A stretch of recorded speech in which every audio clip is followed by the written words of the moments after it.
کہ امت مسلمہ اور آپ کو ماننے والے جب آپ پر درود کا نذرانہ پیش کریں گے یا کرتے ہیں تو آپ علیہ الصلاۃ والسلام کو اس کی ضرورت نہیں ہے، لیکن امت کا اس میں بڑا فائدہ ہے کہ وہ محبت کا نذرانہ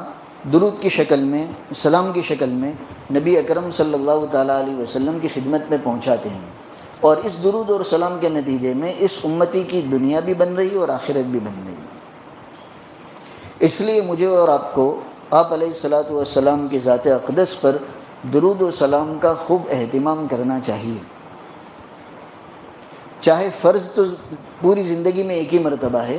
لیکن ہم جتنی کثرت سے درود پڑھیں گے، آپ علیہ الصلاۃ والسلام پر صلاۃ و سلام بھیجیں گے، اتنی برکات اور اتنی کامیابیاں اور اتنی خیرات اور خوشیاں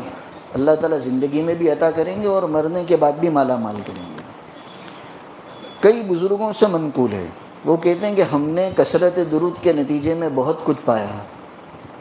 درود شریف کی کثرت سے ہم نے اللہ تعالیٰ کی عجیب و غریب نعمتوں کو پایا ہے۔ تو اپنے تعلق رکھنے والوں کو، منتسبین کو یہ حضرات تاکید کرتے تھے کہ کثرت سے درود شریف پڑھا کرو، جتنا ہو سکے درود پڑھو۔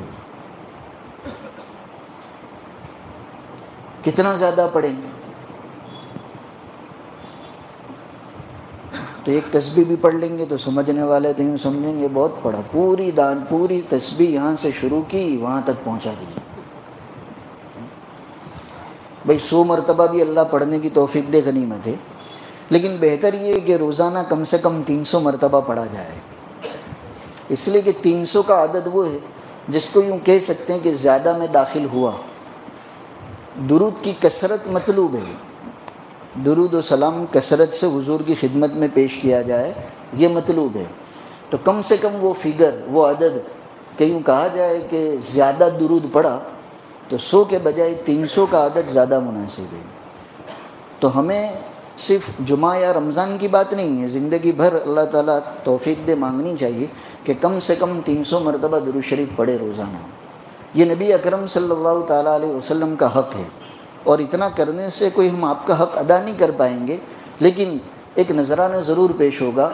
حضور کی خدمت میں یہ ضرور پیش کیا جائے گا کہ فلاں ابن فلاں آپ کو یاد کرتا رہتا ہے، 300 مرتبہ روزانہ درود پڑھتا ہے۔ بہرحال تو یہ انمول تحفہ ہے درود کا، مجھے اور آپ کو اس کو لازم پکڑنے کی ضرورت ہے۔ جمعہ کے دن اور جمعہ کی رات میں تو بہت زیادہ، اور باقی عام دنوں میں بھی جیسا میں نے کہا 100 مرتبہ بلکہ 300 مرتبہ کر لیں تو بہت اچھا عام دنوں میں،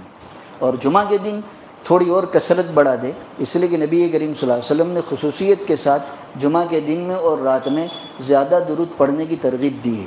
کہ جمعہ کے دن اور رات میں مجھ پر درود کا اہتمام کرو، اس لیے کہ تمہارا درود مجھ پر جمعہ کے دن اور رات میں پیش کیا جاتا ہے۔ تو کتنا پڑھنا چاہیے؟ تو کم سے کم 300 تو پڑھ ہی لیں۔ ابھی جتنے بھی یہ سب نیت کر کے ہی جائے کہ 300 تو انشاءاللہ پڑھنا ہی ہے، اور اللہ توفیق دے تو 3000 پڑھ لیں، 3000 پڑھ لیں، کیونکہ یہ عدد وہ ہے کہ جس کے بارے میں یوں کہا جا سکتا ہے کہ واقعتاً آپ نے نبی کریم صلی اللہ علیہ وسلم پر زیادہ عدد کے ساتھ زیادہ مقدار میں درود شریف پیش کر دیا۔ ہمارے کئی بزرگوں کا بھی معمول ہے کہ وہ جمعہ کے دن اور رات میں 3000 مرتبہ درود شریف پڑھنے کا اہتمام کرتے ہیں۔ اگر طویل درود پڑھنے کا موقع نہ ہو یا اتنی فرصت نہ ہو تو یہ چھوٹا سا جو صیغہ ہے صلی اللہ علیہ وسلم، اس سے بھی انشاءاللہ فضیلت حاصل ہو جائے گی۔ تو صلی اللہ علیہ وسلم 3000 مرتبہ اگر ہم پڑھنے کی کوشش کریں گے تو مشکل سے چند منٹ اس میں خرچ ہوں گے، 10 منٹ 20 منٹ، لیکن اس کے فوائد بہت زیادہ ہیں۔ اس کا اہتمام کریں گے تو اللہ تعالیٰ کی طرف سے امید ہے کہ حضور کی زیارت بھی نصیب ہو جائے۔ ہمارے اسلاف میں متقدمین میں مولانا جلال الدین سیوطی رحمۃ اللہ علیہ بہت بڑے عالم گزرے ہیں، 40 سال تک انہوں نے خوب علمی کارنامے انجام دیے ہیں، اور اس کے بعد ان کے حالات میں لکھا ہے کہ انہوں نے وہ علمی سلسلہ چھوڑ کر اپنے آپ کو عبادت میں لگا دیا تھا، اور ان کی عبادت میں نمایاں ایک عبادت یہ تھی کہ وہ درود شریف کی وہ کثرت کا اہتمام کرتے، کثرت سے درود شریف پڑھتے تھے۔ تو اللہ تعالیٰ کی طرف سے آپ علیہ الصلاۃ والسلام کی زیارت بھی ان کو بکثرت نصیب ہوتی تھی، خواب میں بھی اور بیداری میں بھی۔ کسی نے پوچھا کہ حضور کی زیارت کا سبب کیا، آپ کون سا ایسا عمل کرتے ہیں؟ کا غالباً یہی وجہ ہے کہ میں آپ علیہ الصلاۃ والسلام پر درود شریف کی کثرت کرتا ہوں۔ تو آپ پر کثرت سے درود بھیجنے کا یہ فائدہ بھی ہے کہ اللہ تعالیٰ چاہیں گے تو آپ علیہ الصلاۃ والسلام کی زیارت سے مشرف فرمائیں گے۔